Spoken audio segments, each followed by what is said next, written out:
Hello दोस्तों, मैं आयुष ससु।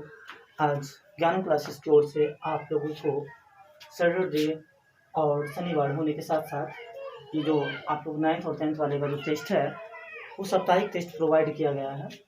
तो क्योंकि आपको पता है कि प्रत्येक चैप्टर की समाप्ति में और साथ ही साथ प्रत्येक सप्ताह के शनिवार को टेस्ट होता है, तो इसी प्रकार हम क्वेश्चन दे दिए हैं जिसमें कि क्लास 9th वाले के लिए ये टाइमिंग जो टोटल मार्क्स 30 मार्क्स का दिया गया है और समय उसका 45 मिनट, जिसमें कि आपको 10 मिनट एक्स्ट्रा दिया जाता है कि आप इधर उधर को कर सकते हैं। जैसे कि आपका क्वेश्चन हुआ, मतलब कोई लिखने में या कोई पेन किसी से मांगने में, ठीक है, तो इसमें आपको 5 मिनट में भी एक्स्ट्रा प्रोवाइड करवा दे सकते हैं, पर मतलब आप इससे ज़्यादा नहीं ले सकते हैं जिसके अगर आप अभी ऑनलाइन क्लासेस ले रहे हैं तो, ठीक है।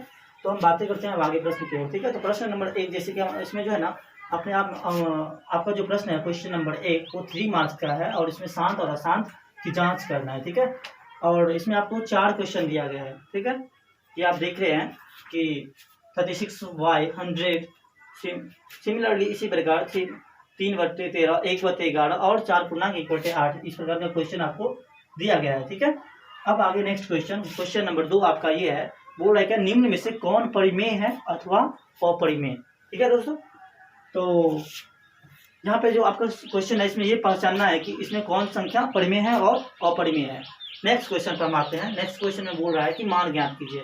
हम आपको बताए थे कि चैप्टर 1 में मान कैसे फाइंड करना होता है, तो आपको ये क्वेश्चन को सॉल्व कर लेना, ठीक है। अब आते हैं नेक्स्ट क्वेश्चन की ओर। गुणनखंड बोल रहा है ज्ञात करने के लिए। हम आपको बहुत अच्छी तरीके से गुणनखंड बता दीजिए, ठीक है। तो ये दोनों क्वेश्चन बना लीजिएगा। इसमें टोटल मार्क्स आपको 2 मार्क्स दिया गया है और साथ ही साथ हम आपको ये फॉर्मूलाज वगैरह जैसे कि a-b² या a+b² जो भी कुछ था हम सारा चीज़ आप लोगों को लिखा दिए थे, ठीक है। तो ये आपको अच्छी तरीक़ा से याद भी होगा, प्रूव करना भी हम सिखाए थे, ठीक है। तो अब हम आगे बढ़ते हैं नेक्स्ट क्वेश्चन जो आपका साइंस से संबंधित है। तो साइंस में हम आपको दिए थे कि ये जैसे कि पहला प्रश्न ये है और ये 5 मार्क्स का है कि पदार्थ के कितने अवस्था होते हैं उनके गुण को लिखे।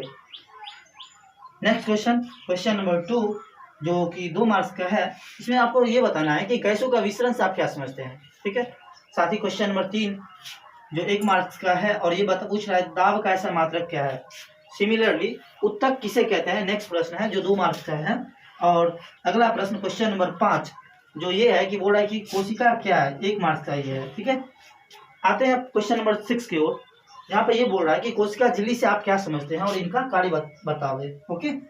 Similar in the last question आपका इंट्रोडक्शन जो 3 मार्क्स का है, अपना परिचय आपको देना है। आप चाहे तो इसमें इंग्लिश में ही दे सकते हैं, हिंदी में तो देना ही नहीं है क्योंकि हिंदी में तो सभी देते हैं, ओके। अब आते हैं क्लास 10th वाले के लिए। क्लास 10th वाले के लिए भी तो मतलब यही है सेम, क्या वो तो अपना जैसे कि वो पहले टेस्ट दिया करता था प्रत्येक शनिवार को, उसी प्रकार आज ये कोरोना वायरस के चलते हम ऑनलाइन टेस्ट ले रहे हैं। तो इनका क्वेश्चन नंबर टोटल मार्क्स है इनका 37, दैट मीन्स 37 मार्क्स और इनको समय दिया गया है 1 घंटा का, क्योंकि इनका कुछ क्वेश्चन टफ भी है इसी वजह से इनको 1 घंटा का समय दिया गया है, बिकॉज इन्हें ऑब्जेक्टिव क्वेश्चन का भी सॉल्व करना है, ठीक है। तो ये तो इसे रहा सब्जेक्टिव वाले प्रश्न। तो आप देख लीजिए इनका पहला प्रश्न है कि सिद्ध करें कि √3 एक अपरिमेय संख्या है और ये 3 मार्क्स कंटेन कर रहा है। कितना मार्क्स? 3 मार्क्स। अब आते हैं शून्य क्वेश्चन नंबर 2 की ओर जो आपका 2 मार्क्स का है। इसमें आपको शून्य का योग और गुणनफल दिया है, ठीक है। इसमें आपको समीकरण फाइंड करना है, समीकरण ज्ञात करना है कि समीकरण इसका जो है कैसे ज्ञात करेंगे वो ज्ञात करना है, ठीक है। अब आते हैं मतलब नेक्स्ट क्वेश्चन की ओर। इसमें क्या है, इस प्रश्न में बोल रहा है कि मतलब एक पोलिनोमियल दिया गया है, वो है 3x⁴ + 6x³ - 2x² - 10x - 5, ठीक है। कि अन्य सभी शून्य ज्ञात कीजिए। इनका जो जितना भी शून्य होगा ना, क्योंकि ये जो है ना इनका मतलब घात कितना है 4 है, तो इसका मतलब क्या होगा, इसका शून्य कितना होगा 4 होगा, ठीक है। जिसमें से इनका 2 शून्य दिया है √5/3 और -√5/3। ये जो आप देख रहे हैं ये 2 क्वेश्चन दिया गया है, 2 शून्य दिया गया है। तो बोल रहा है अन्य 2 शून्य तो और होना चाहिए, वो अन्य 2 शून्य ज्ञात करना है इसमें, ठीक है। अब हम आपको प्रतिच्छेदी समांतर और समपाती इन तीनों के गुण हम अच्छी तरीके से बताए थे। इनका क्या सेट होता है, क्या एग्जाम्पल होता है, उदाहरण होता है, ये सारा चीज हम बता दिए हैं।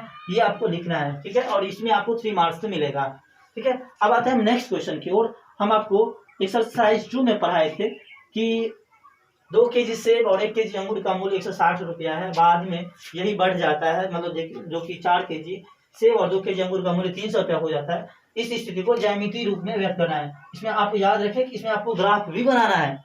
आप ग्राफ कॉपी का ही यूज करें इसमें, ठीक है, ताकि आपका ग्राफ में थोड़ा सा भी प्रॉब्लम ना हो, और किसी भी प्रकार की कटपुट का इसमें यूज नहीं कीजिएगा, क्योंकि ग्राफ में अगर थोड़ा सा भी कटपुट करते हैं तो आपका मार्क्स काउंट नहीं किया जाएगा, ठीक है।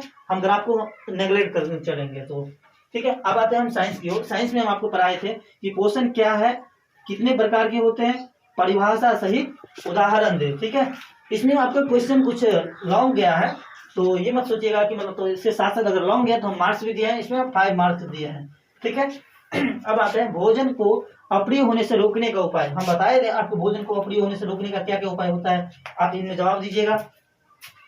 अब प्रकाश के अपवर्तन से आप क्या समझते हैं, और ये कितने प्रकार के होते हैं, इनका दैनिक जीवन में उपयोग क्या है, और इनका नियम भी हम पूछे हैं, ठीक है। इनका नियम कितने प्रकार के होते हैं, प्रकाश का अपवर्तन से आप क्या समझते हैं, कितने प्रकार के होते हैं, और इनका दैनिक जीवन में उपयोग क्या है, ठीक है। कितने नियम होते हैं, कितने प्रकाश के, अच्छा थोड़ा ये प्रश्न में थोड़ा प्रॉब्लम हो गया, ये क्या लिखे, प्रकाश के कितने, प्रकाश के अपवर्तन से आप क्या समझते हैं, कितने नियम होते हैं, ठीक है। यहाँ पर क्या लिखना है मुझे, प्रकाश के अपवर्तन के कितने नियम होते हैं, ठीक है, ठीक है। सॉरी एक्चुअली ये मतलब यहाँ पर मिस हो गया, यहाँ पे जो है प्रकाश के अपवर्तन के कितने नियम होते हैं वो नियम लिखना है, ठीक है, नियम बताओ, ठीक है। यहाँ पर कर लेना है दोस्तों, नियम बताओ, ठीक है। जहाँ पर थोड़ा मिस कर दिए थे हम हाँ, और इनका दैनिक जीवन में, प्रकाश के अपवर्तन का दैनिक जीवन में उपयोग क्या है सो लिखना है, ठीक है। अब आते हैं दर्पण क्या है और कितने प्रकार के होते हैं, परिभाषा सहित इनका उदाहरण भी दे, और इनका दैनिक जीवन में उपयोग क्या है, जैसे हम आपको समतल दर्पण, गोलीय दर्पण, या जो भी अवतल उत्तल दर्पण जो भी कुछ पढ़ाए थे, इन सभी का मतलब परिभाषा, उनका उपयोग, दैनिक जीवन में हम कहाँ उपयोग करते हैं, ये सभी आपको इसमें बताना है। तो तब आपको मिलेगा कितना मार्क्स, 5 मार्क्स। अगर आप सभी का परिभाषा, उदाहरण, इनका उपयोग हर चीज लिखते हैं तब मिलेगा, ठीक है। अब आते हैं हम नेक्स्ट क्वेश्चन की ओर। जो सबसे लास्ट क्वेश्चन है वो है रासायनिक अभिक्रिया और रासायनिक समीकरण से आप क्या समझते हैं, इनका आप उदाहरण भी दीजिएगा, और भी समीकरण के रूप में, तब आपको 3 मार्क्स मिलेगा, ठीक है दोस्तों। ये रहा शनिवार का टेस्ट, ठीक है। तो